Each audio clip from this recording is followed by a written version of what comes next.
Assalamualaikum warahmatullahi wabarakatuh.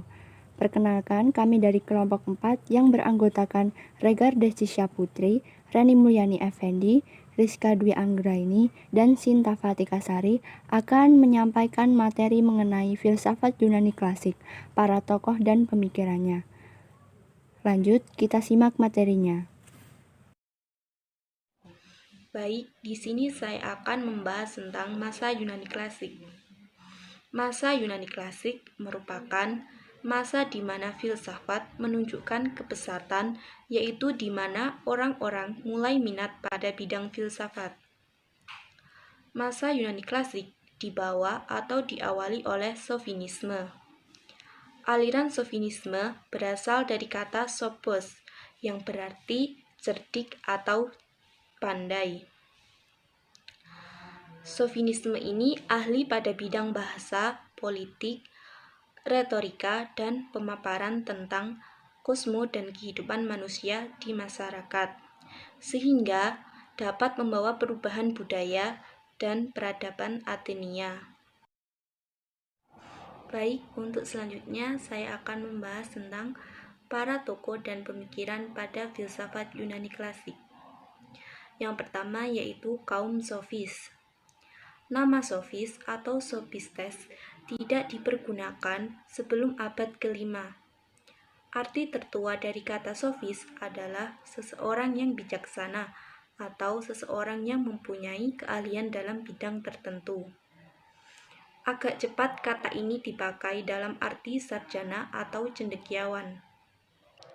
Sofisme bukanlah suatu ajaran, namun sofisme merupakan gerakan dalam intelektual yang disebabkan oleh minatnya orang terhadap filsafat.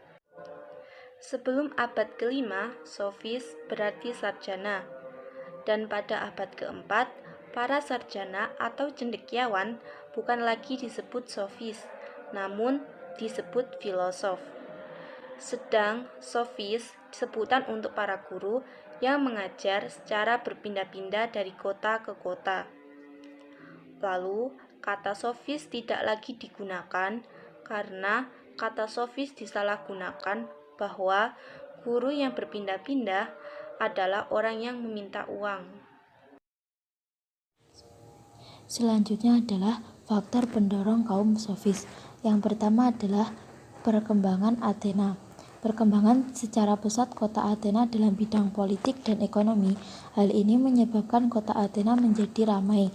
Kemudian para ahli mengunjungi kota Athena sehingga Athena menjadi kota yang pesat dan berkembang dalam bidang intelektual maupun kultural. Faktor yang kedua adalah kebutuhan akan pendidikan. Setelah kota Athena menjadi keramaian penduduk yang tinggal, maka kebutuhan dalam pendidikan menjadi hal yang sangat penting.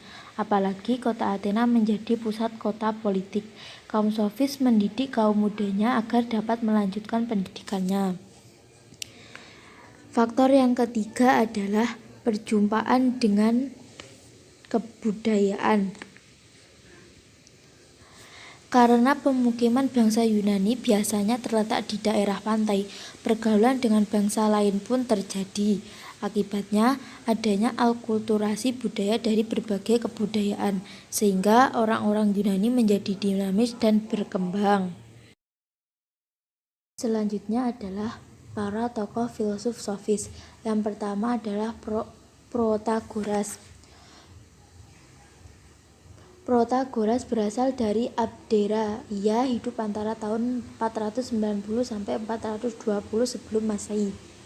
Ia sering melakukan perjalanan-perjalanan ke negeri-negeri lain termasuk Athena. Ia mengarang banyak buku. Buku yang paling terkenal berjudul Kebenaran. Beberapa pemikiran Protagoras yaitu tentang pengenalan seni berdebat, tentang negara, dan tentang dewa-dewi. Filsuf yang kedua adalah Gorgias. Gorgias lahir di Leontin, Sisilia. Ia hidup sekitar tahun 427 sebelum Masehi. Pemikiran Gorgias tentang pengetahuan. Berikut pokok-pokok ajaran Gorgias yaitu 1. Dalam retorika, baginya yang penting meyakinkan orang lain. bukan dalam kebenaran yang didahulukan, tetapi kemenangan dalam berdebat. 2.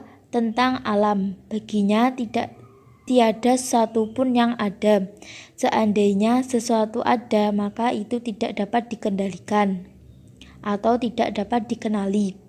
Ketiga, manusia mempunyai kehendak berpikir, karenanya mempunyai pengetahuan yang nantinya akan menentukan sikap hidupnya. Yang kedua, yakni Socrates. Ia lahir pada tahun 469 sebelum Masehi dan wafat pada tahun 399 sebelum Masehi. Ia lahir dari keluarga kaya yang kemudian jatuh miskin, sehingga mengarahkan perhatiannya kepada manusia sebagai objek pemikirannya filsafat. Socrates tidak pernah memungut biaya dalam mengajar murid-muridnya. Ia memiliki pemikiran bahwa jiwa manusia bukanlah nafsu semata. Jiwa itu intisari manusia, hakikat manusia sebagai pribadi yang bertanggung jawab. Manusia wajib mengutamakan kebahagiaan jiwanya, yakni eudaimonia atau jiwa yang baik, daripada kebahagiaan lahiriahnya. Manusia harus membuat jiwanya sebaik mungkin. Orang harus hidup dengan baik. Alat untuk mencapai kebahagiaan atau eudaimonia ini ialah kebijakan atau keutamaan, arete. Pekerjaan yang baik adalah yang sesuai bidangnya. Keutamaan adalah pengetahuan negara mempunyai tugas untuk mewujudkan kebahagiaan warga negaranya dalam pemerintahan. Yang penting bukan demokrasi atau suara rakyat, tetapi keahlian yang khusus, yaitu pengenalan yang baik. Kemudian yang ketiga ialah Plato. Ia lahir di Athena tahun 427 sebelum Masehi dan meninggal pada tahun 347 sebelum Masehi. Ia berasal dari kalangan politisi terkemuka. Selama 8 tahun, Plato menjadi murid Socrates. Intisari pemikiran filsafat Plato ialah pendapatnya tentang idea. Idea dalam paham Plato tidak saja pengertian jenis, tetapi juga bentuk dari keadaan yang sebenarnya. Idea bukan suatu pikiran, melainkan suatu realita. Salah satu pemikiran Plato adalah tentang 3 kelas warga negara. Plato memulai dengan menetapkan bahwa warga negara dibagi dalam 3 kelas, yaitu rakyat biasa, prajurit, dan wali. Yang keempat adalah riwayat hidup Aristoteles. Aristoteles lahir pada tahun 384 sebelum Masehi di Stageria, sebuah kota Yunani Utara. Ayahnya seorang dokter pribadi Raja Makedonia Amintas, dan pada usia 17 tahun ia dikirim ke Athena untuk belajar kepada Plato. Dan pemikiran Aristoteles meliputi argumen utama untuk membuktikan keberadaan Tuhan adalah konsep kuasa prima yang pasti ada menciptakan gerak. Yang kedua, penggerak pertama adalah Allah yang menyebabkan gerak abadi. Yang ketiga, Tuhan bebas materi atau tidak terdiri dari unsur materi apapun. Yang kelima adalah filsafat Helenisme dan Romawi. Helenisme berasal dari bahasa Yunani, yaitu Helenizein, yang berarti roh dan kebudayaan Yunani.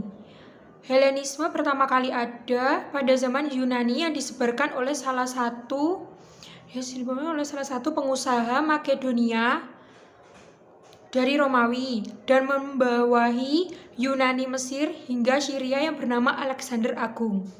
Alexander Agung adalah seorang murid kesayangan Aristoteles. Dan ini adalah aliran-aliran Helenisme. Yang pertama adalah Epikurisme, yang kedua adalah Stoaisme, yang ketiga Skeptisisme, dan yang keempat Neopitagoras, dan yang terakhir adalah Neoplatonisme. Sekian, terima kasih. Wassalamualaikum warahmatullahi wabarakatuh.